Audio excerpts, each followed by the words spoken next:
Ang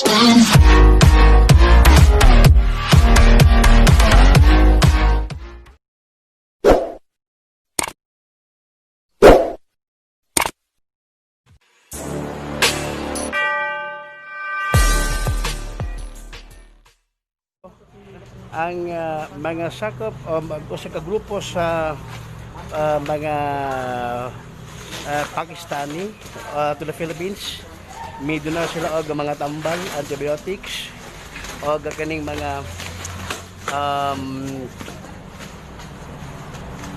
face mask, ingon man mga gloves nga tara sa Mandawi District Hospital, no? O kaning giabrihan ang kaning maong nga kuan, ang kaning maong mga gibang abot-abot mga tambal o kaning mga face mask, yung mga gloves. Pero mismo sa tabangan sa Mandawi District Hospital mga ka-super o man ko super kay dinulang nga wa gyud mo to magabi. So man ni Dok, pwede mo katakusan niya maghatag bitaw? Sige. Sir, who will be... Adi mo, Dok. Infant over here. Okay, ito. Yan. Okay.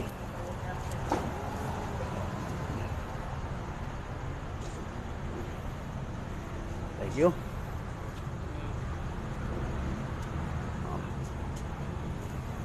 Okay. Dok, si human niya, ikaw mo derbihon, okay na? Okay.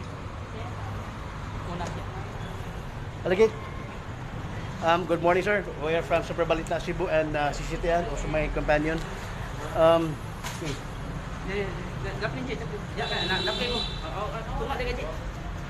Go question. Yes, we have a association called Pakistan Philippines Friendship Association. They are based in Manila, but I am the one responsible here in Cebu province. They sent us 3 medicines which we divided into 3. One part was given to Cebu, Lapu-Lapu. This is for Mandawi, and this week we will be sending to Talisic district hospital. So, just to let the people, Filipino people know that we Pakistanis are with them in this crisis, COVID. We are standing with them, and we will try our best to bring a member of community here. We are doing our best to represent Pakistanis good image. What kinds of medicines are these? There are 14 types of medicine. There are antibiotics. There are vitamins. Face mask. Face mask. No, the face mask are still we are waiting for the face mask.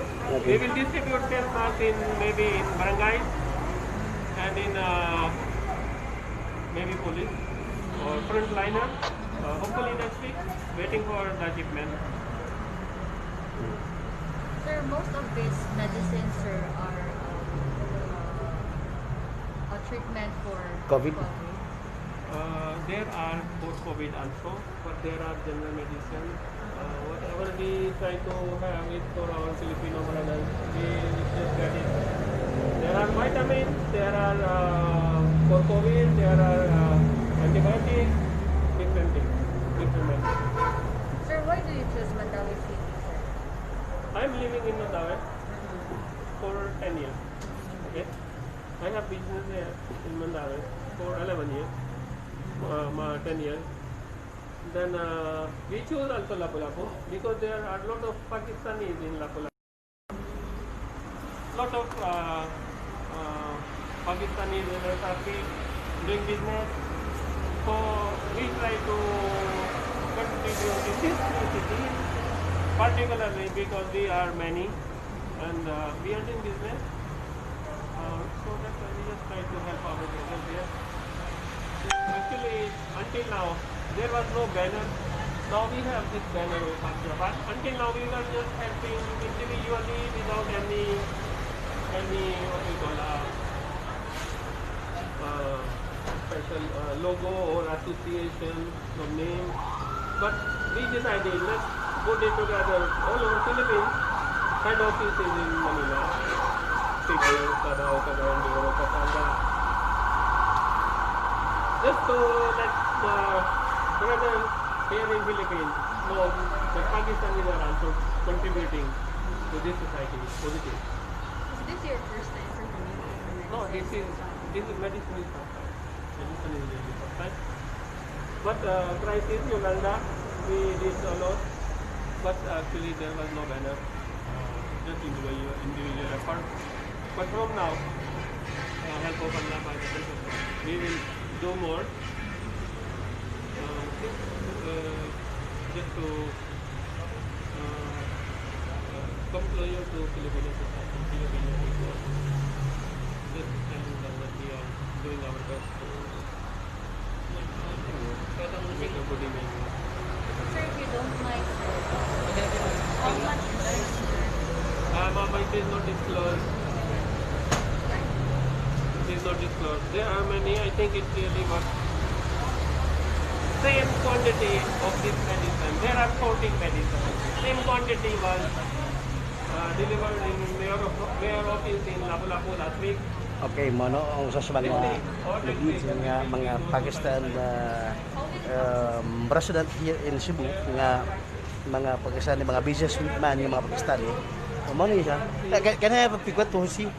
Okay. This one, mono siya mga ka-super, no? Ang uso sa mga pangapod-apod ng mga tambal o gagaling mga antibiotics dito sa Mandawi sa hospital ni matungura. Kini yung ka-super Benjie Talisic uban ni Super Kate Dinulang may buntag nalakad direktamente sa Mandawi sa hospital. Atong PIO Monsi Extero akong kauban higala way paglubad ambungan gyapon. Salamat may buntag.